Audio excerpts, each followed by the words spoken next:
Good evening and welcome. Tonight we'll be going over the history and geography of Adjara in Georgia. There's no outlines for it in this map, so I tried to pencil it in as best as I could, approximately. I couldn't be perfect, but it's roughly about this size and shape in the country of Georgia. If you're not aware, if you're American mostly, this is not the U.S. state of Georgia. This is a country called Georgia. I'll have a longer video about it tomorrow, more about the history and stuff of Georgia. But Adjara, as you can see, is just this little piece here. It is an autonomous territory within Georgia, and we'll go over why that is during its history. The capital city is Batumi. It's a really beautiful coastal city on the shore of the Black Sea, and we will look at it on Google Earth after we talk about the history. Other than the coastline, which is somewhat marshy with lots of really cool beaches, the further in you go, you enter the forests of the Lesser Caucasus Mountains, and they are categorized as rainforests. From what I can tell on Google Earth, Adjara kind of gives me Florida vibes, that it's apparently very, very humid. You've got your marshes and beaches and like very rainy, wet areas. And actually, the forests and marshes of Adjara are a UNESCO World Heritage Site. So we're going to start with that. Let me grab my tablet and fire up UNESCO's website so we can check it out. It is called the Colchic Rainforests and Wetlands, and we'll talk about why it's called that in just a minute. Let's read this first. It says, the property comprises 7 component parts within an 80-kilometer long corridor along the warm, temperate, and extremely humid eastern coast of the Black Sea. They provide a series of the most typical Colchic ecosystems at altitudes ranging from sea level to more than 2,500 meters above it. The main ecosystems are ancient deciduous Colchic rainforests and wetlands, percolation bogs, and other mire types of the distinct Colchic mire region.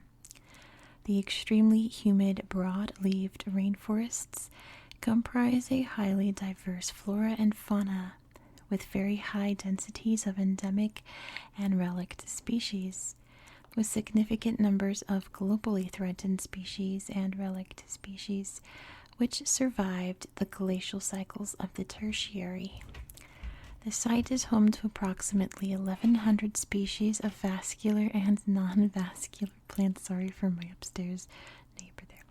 Including 44 threatened vascular plant species and almost 500 species of vertebrates and a high number of invertebrate species.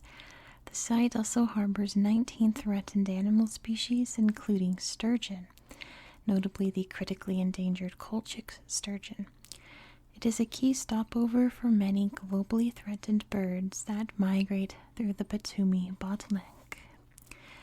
And you can see a good example of these coastal marshy wetland area here. Let's look at some more of the pictures here. So we have some very beautiful little scenic spots. There's so many waterfalls in these forests, lakes and rivers, and snowy mountains. It really is a very, very beautiful place. But like I said, we're going to look more at it on Google Earth after I go over history. So what does Colchic mean? Why are they called the Colchic rainforests? That's because way long ago, between the 7th and 3rd centuries BCE, the coastal Black Sea region here was a kingdom known as Colchis. And If you know the Jason and the Argonaut story, Colchis is where the Golden Fleece was kept. So Jason sailed from Greece up to the Black Sea here to Colchis. It's kind of Colchis's claim to mythology fame.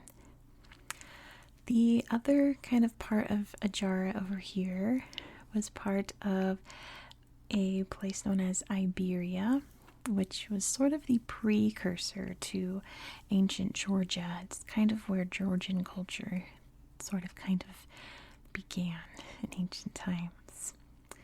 Colchis, though, came under Roman control, and in the 2nd century CE, it became part of the kingdom of Lazica, as much of this region was. And then after Lazica, it became part of Abkhazia, which we've already talked about on this channel. That's up here still. These two kingdoms were very distinctly Georgian in culture and language. They were also very Christian as well. Many different invading groups came by this area, most notably the Seljuks and the Mongols. But the one that changed the cultural landscape the most started in 1547, and about 20 years later they had full control. It was the Ottomans. The Ottoman Empire, very famously, was an Islamic empire, so Islam was introduced, and many people in this area converted to Islam. And even today, there are lots of really cool churches and things, but it is a predominantly Islamic society. Many, many years later, after the Russo-Ottoman, Russo-Turkish War, whatever you want to call it, Russia and the Ottomans went to war over who should control this territory. In a nutshell, Russia won, and Russia took over the area in 1878. The people there still felt much more culturally tied to the Turks down here than the Russians up there. And when it came time for the Russian Revolution in 1917, the Ottoman Turks, even though they had a lot going on with World War I, hopped up and invaded the area here to try to claim it back. But that didn't last very long at all because the Ottoman Empire collapsed because it was World War I. Hello, upstairs neighbor. Let's let him stomp around for a minute. I hope he's not too loud up there. So the Ottoman Empire collapsed and the British came in to occupy until Georgia declared its independence in 1920. And per the Georgian constitution that was drawn up at the time, they promised Adjara would have its autonomy since, you know, they are Georgian, they speak Georgian, but that's kind of where the similarities end. Georgia is very famously a Christian nation. There's little pockets, though, where it is predominantly Muslim, and Adjara is one of them, so they let it have its autonomy. But that did not last long because Russia transformed into the Soviet Union, and they came back to claim what the old Russia used to have. The Soviets invaded in 1921. The Turks tried to hop in and stop them from taking over the area, but the Soviets were pretty tough to beat at this time. So the Turks agreed that this area can be part of the Soviet Union as long as it maintained its autonomy. And the Soviets, believe it or not, for one of the few times in its history, kept their promise. And this became the Adjarian Autonomous SSR, in a sense. It was its own little part of the Soviet Union. And interestingly, it was the only area of the Soviet Union that was based on religion rather than ethnicity. Obviously, there were a lot of Soviet socialist republics, and they had attempted to draw the lines based on ethnic groups. which you can really see over in Kyrgyzstan, Turkmenistan. The lines are very strange. But this one was to kind of separate the majority Christians from the majority Muslims. Very interesting. But that didn't last long. The Soviet Union crumbled by 1991. The Soviet person in charge appointed a man named Aslan Abashidze to control the area. Eventually, he pretty much became like president. He was supposed to be the guy in transition until Georgia figured out who its leaders were going to be, but he said no. He said, I am remaining in power and I'm going to control this area, and Georgia can't tell me what to do. Besides, we're autonomous, right? We don't have to obey their laws. This lasted until 2003. The president of Georgia at the time, Shevardnadze, had been removed from power. He was a pretty corrupt guy. The new president was elected. His name's Sakartvelo. He ordered Abashidze to comply with the Georgian constitution, and of course Abashidze said absolutely not. The people here had kind of had enough. They rose up and staged huge protests. The Georgian military came in to help out, and Abashidze stepped down not long after that. And you might think, wow, that's a lot of turmoil for a little country, but if you know your Georgian history, that is nothing, because we have this area here and this area here that are causing far more problems and headaches for Georgia than Adjara. So even though Adjara is autonomous, it's doing its own thing. It's technically separate but equal with the rest of Georgia. It's like the most laid back of the autonomous regions of Georgia. It's like they don't want to separate, but they don't really want to leave, but they don't want to be part of Turkey, but they don't want to be independent. They just want to be. And let me show you on Google Earth why that is, because like I said, it kind of gives me Florida vibes in that these people kind of just want to chill out and relax and just be in this lovely, lovely environment. So let me zoom out a bit so you can kind of see where we are in the world. There's Adjara, obviously. And here we are. So this is the Caucasus region of Eurasia. I've had many people from Georgia, Azerbaijan, etc. tell me, this is Europe. No, this is Asia. I consider myself Asian. I consider myself Europe. I feel like if I said one or the other, someone else would be upset. So it is Eurasia. So that is where we are in the world. And as you can see here, the coastline is really beachy and beautiful. It is a very cool place. Look at the water park there. That, I guess, a beach hotel. Very luxurious.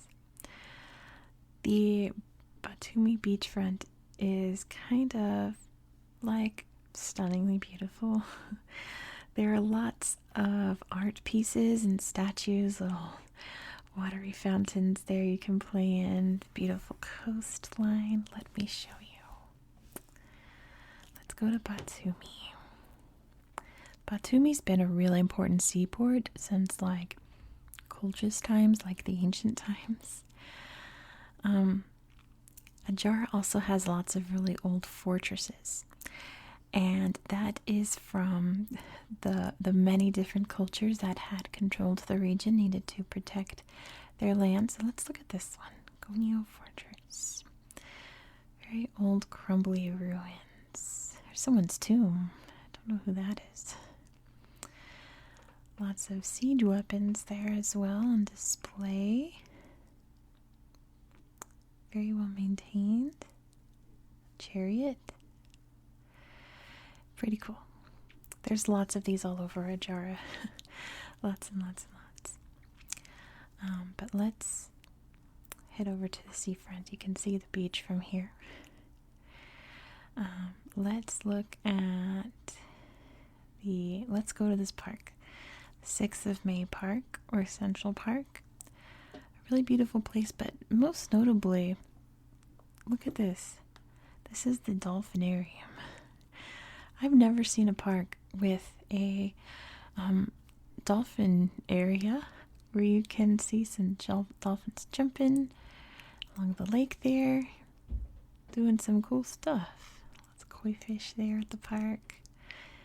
I mean, have you ever heard of a park where there was a dolphin exhibit? I haven't. That's really cool. A really big, beautiful park here. Not far from here is an archaeological museum, which has some really neat exhibits. Most of it's old pottery and jewelry. There's an old trireme there depicted. Lots of old pottery and jewelry that's been uncovered in the area from peoples long, long, long ago. This looks very like old-timey Greek, doesn't it? And what's interesting, little statues there. They've got some old skulls. Now, if you know your human anatomy, you see these and be like, these are not human. And they are not. Coins there and artifacts. I was trying to zoom in and read this, but it's kind of too blurry to really decipher, and obviously I can't read Georgian. But you can kind of see what they looked like, some of their tools, and these really cool old skulls. Isn't that fascinating? And look, some beautiful rings. That's a neat little museum. That's awesome. Let's see. We also have, let's see, from what I can tell, this is like the most famous of all of the statues along the beach, Ali and Nino. These big old people that, as you can see, like rotate around and move about. Lots of course, seaside attractions there. Ooh, that's a cool statue. Beautiful waters of the Black Sea, enjoying the sunshine. But and that's really cool too. Some neat, really neat statues. But yeah, these guys, like from where you're standing, the perspective changes, and as you can tell, they are see-through. So it kind of gives a really unique looking kind of thing. Here you can see some of the more modern-y kind of skyscrapers, resorts here around the beach. It's really cool. Very cool beach city. Of course, you have the big port up here. And if I take you further up the coast, let me try to align it with the earth. There is a beautiful botanical garden up here. And it's kind of weird on Google Earth because the photograph is weird. But look how huge this garden is. Usually when you see a botanical garden, it's just like an actual garden. This is like a reserve. It's gigantic. Let me show you some of the plants and kind of again why I say it gives me Florida vibes. Beautiful bamboo. It has so many, oh, that's really pretty, exotic trees and plants and things. And they're all kind of tropically. Palms there, lilies in the water, little koi fishes, ancient trees, succulents. This is cool. It looks like an old wizard lives there, right? Just an absolutely stunning botanical garden there. That's so neat. Let's head out from the coast, and as you can see, it gets very, very foresty out here. You can see lots of waterfalls. I've looked at as many as I could. They're all kind of the same picture. But very, very beautiful. I want to show you some of the national parks here to kind of give you an idea of like this, the Kolchak rainforests, like it said on UNESCO's website, right? Big, beautiful green rolling mountains. Very cool old bridges, probably built by Romans, ? They look a little bit Roman to me.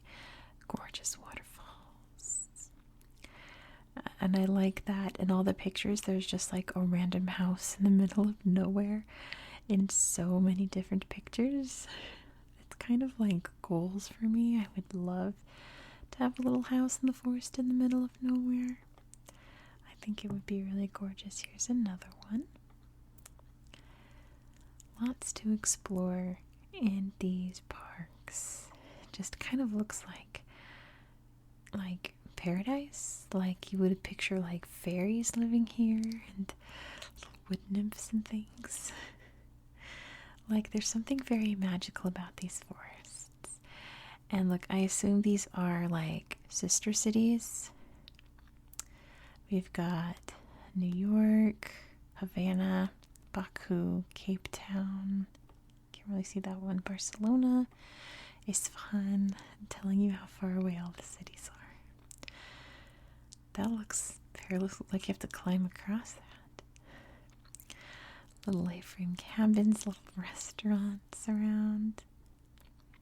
It just, I would love to just like sit in this kind of atmosphere and just soak in all of the nature around. The waterfalls that way and the picnic sites that way. And in a nutshell, that's pretty much it for Adjara. So thank you so much for watching. If you enjoyed this kind of content, please consider subscribing because this is an ongoing series. And next we're going to be heading over to Algeria to see a very different landscape, a very deserty Sahara sand dunes kind of environment. I hope that you found this video relaxing and educational, and I hope that you have a very good